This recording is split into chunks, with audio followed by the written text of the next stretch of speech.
তাহলে 100%-এর মধ্যে 75% মার হক রয়েছে, আর বাবার হক হচ্ছে 25%। একজন সাহাবী আল্লাহ রসুলের কাছে এসে বলছেন, আমার কাছ থেকে সৎ ব্যবহার পাওয়ার কার বেশি হকদার, কে অধিকার রাখে? আমি যে ভালো ব্যবহার করব, ভালো আচরণ করব, এই হকদারটা কে? আল্লাহ রসুল সাল্লাল্লাহু আলাইহি সাল্লাম বলছেন, উম্মুকা, তোমার মা। সেই সাহাবী বলছেন যে সুম্মা মান, তারপরে কে?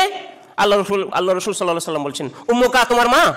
সেই সাহাবী আবার বলছেন সুম্মা মান, তারপরে কে? আল্লাহ রসুল সাল্লাল্লাহু আলাইহি সাল্লাম বলছেন, আবারও তৃতীয়বারের বেলায় বললেন, উম্মুকা, তোমার মা। সেই সাহাবী আবার বললেন সুম্মা মান, ক্বালা আবুকা। চতুর্থবারের বেলায় আল্লাহ রসুল সাল্লাল্লাহু আলাইহি সাল্লাম বলছেন, তোমার বাবা। এই 25% বাবাকে দিয়েছে আল্লাহ রাব্বুল আলামিন এবং 75% মাকে দিয়েছেন। বলবেন এখানে কেন? সত্যি তো, আপনি একটাই কাজ করেন, আপনি ছেলেপিলের প্রতি খরচা করেন, তাকে সঠিক জ্ঞান দেন এবং সঠিকভাবে তাকে তারবিয়াত দেন, শিখান, ইসলামের কৃষ্টি কালচার শিখান। আর যদি আপনি ইসলামিক কৃষ্টি কালচার শিখান তাহলে কিন্তু হবে না। 1% আপনার জন্য নেই, 1% আপনার জন্য নেই। তাহলে এই যে কৃষ্টি কালচার ইসলামের শিখানো, এটা শিখাতে হবে। তাহলে এই বাবা মার সম্পর্কে এরকম করে আল্লাহ রাব্বুল আলামিন বলেছেন। তাহলে আমাদের বাবা মায়ের সম্পর্কে কেন এগুলো কথা বললেন? যে তাকে 75% হক দেওয়া হলো এই জন্য যে প্রথম যখনই আসে মায়ের রেহমে, তখন থেকে মায়ের কষ্ট শুরু হয়ে যায়। মায়ের যখন থেকে সেই নতফা আসে, তখন থেকে পেটে ধরে, তখন থেকে মায়েদের কষ্ট শুরু হয়ে যায়। যখন সে একটু আল্লাহ 4 মাসের 4 মাস যখন হয়, তখন আল্লাহ সেখানে রূহ ফুঁকে দেয় এবং আত্মা দিয়ে দেয়। সেই জন্য এখন অনেকগুলি হাদিসে পাওয়া যায়, যখন 4 মাসের পরে যখন আত্মা দিয়ে দেওয়া হলো, তারপরে যখন বাচ্চা পেটে মারা যাবে, তাহলে এখানে একটা ফতোয়া এসেছে আমাদের এখান থেকে যে মাটি দিতে হবে তাকে। না, তাকে তো মাটি দিতেই হবে, তার জানাজাও পড়তে হবে। আগে কিন্তু আমরা পড়তাম না। আগে কি ফতোয়া ছিল যে মায়ের পেট থেকে মরা হলে কি করতে হবে না, জানাজা শুধু এমনি জানাজা পড়তে হবে না, এমনি মাটি দিয়ে দাও। কিন্তু যখন আল্লাহ আত্মা দিয়ে দিল, মায়ের পেটে দিচ্ছিল, বিভিন্ন রকম সহি সূত্র হাদিস জানা যায় যে সেটা তখন থেকে আমরা আমল করছি। যা হোক, তাহলে আল্লাহ রাব্বুল আলামিন অন্য জায়গাতে অনেকগুলি মায়ের হকের সম্পর্কে আল্লাহ বলছেন, ওয়াসাইনা আল ইনসানা বিওয়ালিদাইহি হামালাতু উম্মু ওয়াহানা আলা ওয়াহানিন ওয়া ফিসালু ফি আমাইনি আন ইশকুরলি ওয়া লিওয়ালিদাইকা ইলাইয়াল মাসির।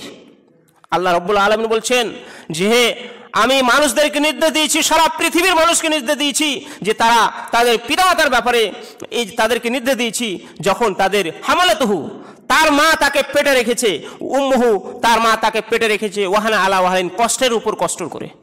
যে আমি বলতে যাচ্ছিলাম যে মায়েদের হক 3%, 75% কেন দেওয়া হলো? আল্লাহ তাআলা নিজে বলে দিয়েছেন সূরা লোকমানে যে তার মা তাকে পেটে রেখেছেন কষ্টের উপর কষ্ট করে, এবং তাকে 2 বছর ধরে দুধ ছাড়িয়েছে, 2 বছর ধরে দুধ পান করিয়েছে।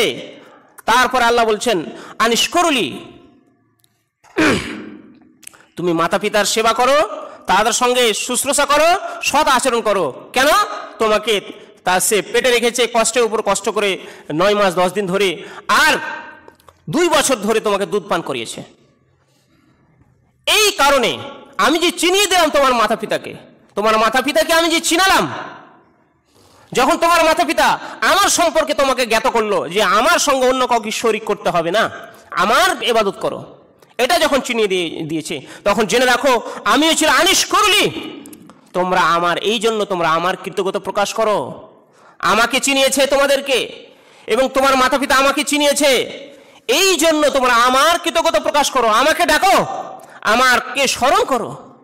আনিশ করলি, আমি যা দিয়েছি 10 টাকা দিয়েছি, 5 টাকা দিয়েছি, 1 বিঘা দিয়েছি, 5 বিঘা দিয়েছি, কাউকে 10 তলা বিল্ডিং দিয়েছি, কাউকে আসলে দিইনি, কাউকে ছেড়ে দিইনি, কাউকে বন্ধা করেছি। আল্লাহ বলছেন কাউকে আমি ছেলে মেয়ে উভয় দিই, কাউকে শুধু ছেলে দিই, কাউকে শুধু মেয়ে দিই, কাউকে ছেলে মেয়ে কাউকে দিই না। আল্লাহ সঠিকভাবে বলে দিয়েছেন। এই জন্য যা কিছু পেয়েছো তোমরা আমার স্মরণ করো এবং আমার কৃতজ্ঞতা প্রকাশ করো।